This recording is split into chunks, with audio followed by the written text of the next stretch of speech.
बिस्मिल्लाहिर्रहमानिर्रहीम अस्सलाम वालेकुम। मैं हूँ फ़रीहा सलीम और आप देख रहे हैं मिनहादी फूड रेसिपीज़। और आज मैं आपके लिए लेकर आई हूँ एक super duper delicious macaroni pasta की रेसिपी। हमेशा की तरह ऐसी रेसिपी लेकर आई हूँ जिसमें मैं आपको फुली गाइड करूँगी सारी टिप्स और ट्रिक्स के साथ। बस आपने भी हमेशा की तरह वीडियो को देखना है एंड तक, ताकि आप भी सीख सकें परफेक्ट रेसिपी और बना सकें परफेक्ट मैकरोनी पास्ता। तो चलिए फटाफट से रेसिपी को करते हैं स्टार्ट। तो सबसे पहले यहाँ पे मैंने मैकरोनी को बॉईल करने के लिए पानी डालकर रख दिया है चूल्हे के ऊपर, और उसमें मैंने 2 टेबलस्पून तकरीबन ऑयल के ऐड किए हैं और साथ ही डालेंगे 1 टेबलस्पून इसमें सॉल्ट का। अच्छा जी, कई लोग जो है ना वो बहुत कम सॉल्ट डालते हैं, लेकिन मुझे ऐसा लगता है कि यहाँ पर तकरीबन आपको 1 टेबलस्पून तो डालना ही चाहिए, क्योंकि जब मैकरोनी बॉयल होती है तो सॉल्ट की वजह से उसका टेस्ट जो है ना वो काफ़ी इन्हेंस हो जाता है। और जी पानी होने लग गया है बॉयल, तो इसमें हम ऐड करेंगे मैकरोनी। मैकरोनी आप कोई सी वाली भी ले सकते हैं, कोई सा वाला भी पास्ता आप यूज़ कर सकते हैं। तो यहाँ पर मैंने ये वाली मैकरोनी ली है और इसमें इसके मैंने तकरीबन 3 कप लिए हैं। मेजरिंग कप्स जो होते हैं उसके साथ मैंने मेजरमेंट की है, तो ये 3 कप हैं वो। और जी इसके साथ ही हम डाल देंगे 4 अदद टमाटर। ये वो वाला बहुत ही मज़ेदार सा ट्विस्ट है जो इस रेसिपी में नया है, और इंशाल्लाह इसका जो है ना वो बहुत ही ज़बरदस्त आपको टेस्ट मिलेगा आगे जाके। तो इसका करना क्या है बॉयल करने के बाद, ये मैं आपको आगे चल के बताऊँगी। एक दफ़ा से अच्छी तरह से स्टर कर लेते हैं। इसको हम पकाएँगे 6 से 7 मिनट तक। आपने इसको 90% तक कुक करना है, थोड़ा-सा आपने इसमें कच्चापन रखना है। और जी ये मेरे पास 90% तक जो है वो कुक हो गया है, तो यहाँ और तब तक जो है ना वो टमाटर भी बिल्कुल वैसे हो गए हैं जैसे मुझे चाहिए थे, यानी ऊपर से इनका छिलका जो है ये देखें बिल्कुल अलग हो गया है। तो इसी तरह की कंडीशन तक मैंने इनको बॉयल करना था। इनको बॉयल कर लिया है और मैकरोनी को भी हम निकाल लेंगे। यहाँ से निकाल कर हम इसको किसी स्टेनर में डालेंगे, और स्टेनर में डालने के बाद अच्छी तरह से ऊपर से ठंडा पानी गुजारेंगे ताकि कुकिंग का प्रोसीजर रुक जाए और फिर ये ज़्यादा चिपकेगी भी नहीं। अच्छा जी, यहाँ पर मैंने एक कढ़ाई ले ली है, इसमें मैं तकरीबन 3 से 4 टेबलस्पून ऑयल के डालूँगी, ठीक है? ऑयल जो है वो हम अच्छी तरह से गरम कर लेंगे, और उसके बाद हम इसमें ऐड करेंगे चॉप किया हुआ लहसुन 1 टेबलस्पून, ठीक है? चॉप किया हुआ डालेंगे, पेस्ट आप नहीं डालेंगे क्योंकि ऑयल की क्वांटिटी यहाँ पर कम है। अगर आप पेस्ट डालेंगे ना तो फ़ौरन से पहले जो है ना ये पैन के साथ चिपकना स्टार्ट हो जाएगा। जैसे ये थोड़ा-सा ब्राउन हो जाए तो उसके बाद हम इसमें नेक्स्ट इंग्रीडिएंट ऐड करेंगे, जो कि है हरा प्याज़। हरा प्याज़ जो है ना वो मैंने तकरीबन आधे कप से थोड़ा-सा ज़्यादा लिया है।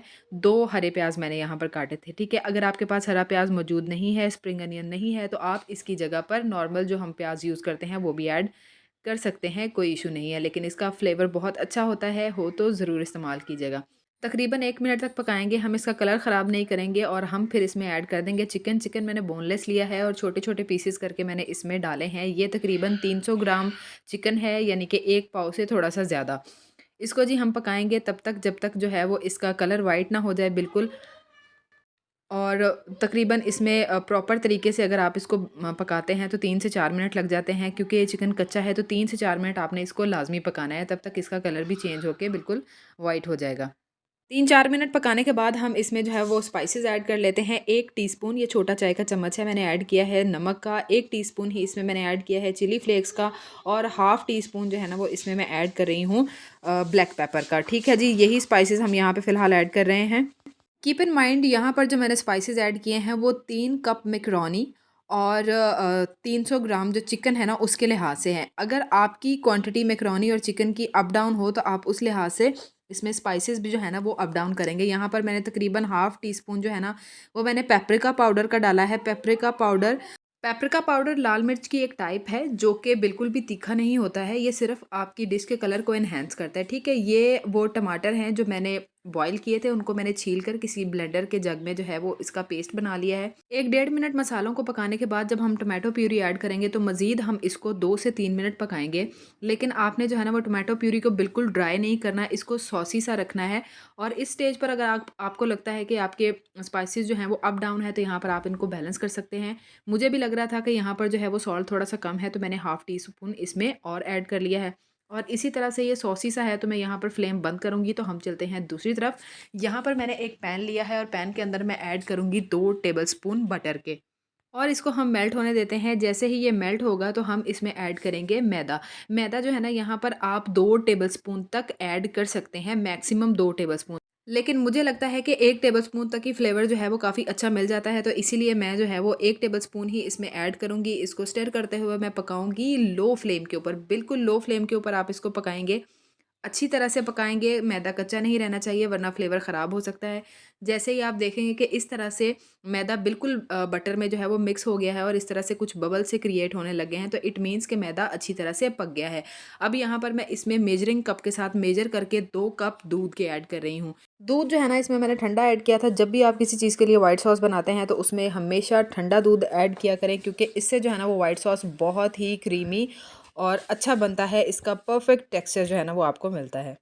उसके बाद हम इसमें ऐड कर लेते हैं थोड़ा-सा नमक, थोड़े-से चिली फ्लेक्स और थोड़ा-सा व्हाइट पेपर। देखिए यहाँ पर ना आपने सिर्फ़ सॉस को जो है ना वो हल्का-सा स्पाइसेस का टच देना है, बहुत ज़्यादा आपने स्पाइसेस इसके नहीं कर लेने, इसलिए जो है ना वो आपने ज़्यादा क्वांटिटी यहाँ पे ऐड नहीं करनी। इसको स्टिर करते हैं और हम दूध को बॉयल आने देते हैं। अच्छा जी, जब दूध को बॉयल आने लग जाएगा और ये अच्छी तरह से गर्म हो जाएगा, तो यहाँ पर हम ऐड करेंगे चीज़। चीज़ जो है ना वो मैंने चेडर चीज़ ली है और आप कोई सी भी चीज़ जो है ना वो इसमें यूज़ कर सकते हैं। प्रोसेस चीज़ है आपके पास, चीज़ स्लाइसेस हैं वो यूज़ कर सकते हैं, लेकिन मोज़रेला चीज़ जो है वो मैं रिकमेंड नहीं करती, क्योंकि मोज़रेला चीज़ की वजह से पास्ता जो है ना वो बहुत स्टिकी हो जाता है और फिर इतना जो है ना वो उसका बेहतरीन टेस्ट भी नहीं होता।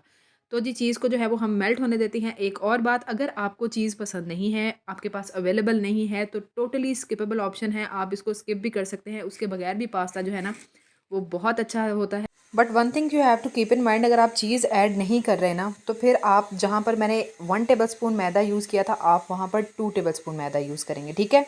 क्योंकि चीज़ भी नहीं डालेंगे, मैदा भी कम होगा, तो सॉस जो है वो पतला रह जाएगा। जैसे ही चीज़ मेल्ट होगा, इस सॉस के फ्लेवर को और ज़्यादा एनहांस करने के लिए यहाँ पर मैंने 1 अदद कैप्सिकम को छोटा-छोटा चॉप करके इसमें डाल दिया है और हम इसी में इसको पकाएँगे। थोड़े से ये ग्रीन अनियन के जो लीव्स होते हैं या उनकी टिप्स होती हैं, मुझे नहीं पता उनको क्या कहते हैं, उसका जो ग्रीन पार्ट होता है वो मैंने काट के इसमें डाला है। इन दोनों चीज़ों का बहुत ही अच्छा फ्लेवर आएगा। अब आपने इसको पकाना है अपनी पसंदीदा थिकनेस तक, लेकिन मैं इसको बहुत ज़्यादा थिक नहीं करूँगी, क्योंकि जब ये थोड़ा-सा आप फ्लेम ऑफ करते हैं ना तो ये फ़ौरन से गाढ़ा होना स्टार्ट हो जाता है। तो इसलिए इसकी जो है ना वो दरमियानी सी कंसिस्टेंसी है, बहुत ज़्यादा गाढ़ा भी नहीं है, बहुत ज़्यादा पतला भी नहीं है, तो यहाँ पर मैं फ्लेम को कर दूँगी बंद। पहले जो हमने चिकन प्रिपेयर किया था उसी के अंदर हम ये सॉस ऐड कर देते हैं और ये देखिए आप, ये कितना क्रीमी, कितना स्मूथ और बहुत ही मज़ेदार, इतनी ज़बरदस्त और अच्छी खुशबू आ रही है ना इस टाइम पे, आई कांट टेल यू। बस यही जो है ना वो हमारे साथ धोखा है कि हम जो अपनी रेसिपीज़ की खुशबू जो है ना वो आप तक नहीं पहुंचा पाते, वरना आपको इसी टाइम पर अंदाज़ा हो जाए कि जो खाना है ना वो बहुत ही अच्छा और लजीज बनता है। ठीक है जी, इसको एक दफ़ा से मिक्स कर लेंगे। अब आप देख रहे हैं कि कितना मज़े का क्रीमी और स्मूथ सा मिक्सचर बना है और क्या इसका लाजवाब सा टेक्सचर है। तो चलिए अब इसके अंदर जो हमारी बॉयल की हुई मैकरोनी है वो हम इसमें ऐड कर देते हैं। मैकरोनी को हम ऐड करेंगे और उसके बाद इसको अच्छी तरह से सॉसेस के साथ मिक्स करेंगे और मिक्स करने के बाद आपको जितनी ज़रूरत है, जितना आपकी मैकरोनी में कच्चापन है, आप इसको कवर करके बिल्कुल लो फ्लेम के ऊपर आप इसको थोड़ी देर के लिए पका सकते हैं, ताकि जो इसका कच्चापन है वो बिल्कुल ख़त्म हो जाए और ये बिल्कुल रेडी हो जाए। फ्लेम का आपने ख़्याल करना है, यहाँ पर आके आपने फ्लेम जो है वो हाई नहीं करनी। उसके बाद अगर आपको पसंद है और अगर आप चाहें तो इसमें टोमेटो केचप या चिली गार्लिक सॉस जो भी आपको पसंद हो, आप अपनी पसंद के लिहाज से, अपने टेस्ट के लिहाज से इसमें ऐड कर सकते हैं। एक रेसिपी को शूट करके आप तक पहुंचाने में बहुत मेहनत लगती है और फिर उस पे कोशिश करना कि सारे स्टेप्स जो हैं वो आपको अच्छी तरह से बताए जाएँ। तो अब हमारा हक बनता है कि हम आपसे रिक्वेस्ट करें, अगर आपको रेसिपी अच्छी लगी है, काइंडली आप भी अपने अंगूठे को थोड़ी-सी तकलीफ दिया करें और इस रेसिपी को लाइक कर दिया करें, जो आपको पसंद आती है, शेयर किया करें फ्रेंड्स एंड फैमिली के साथ और मेरे चैनल को ज़रूर सब्सक्राइब करें, ताकि इसी तरह की मज़ेदार रेसिपीज़ आप तक पहुँचती रहें। बहुत जल्द मिलेंगे एक नई मज़ेदार और आसान रेसिपी के साथ। मुझे दीजिए इजाज़त। अल्लाह हाफ़िज़। नासिर।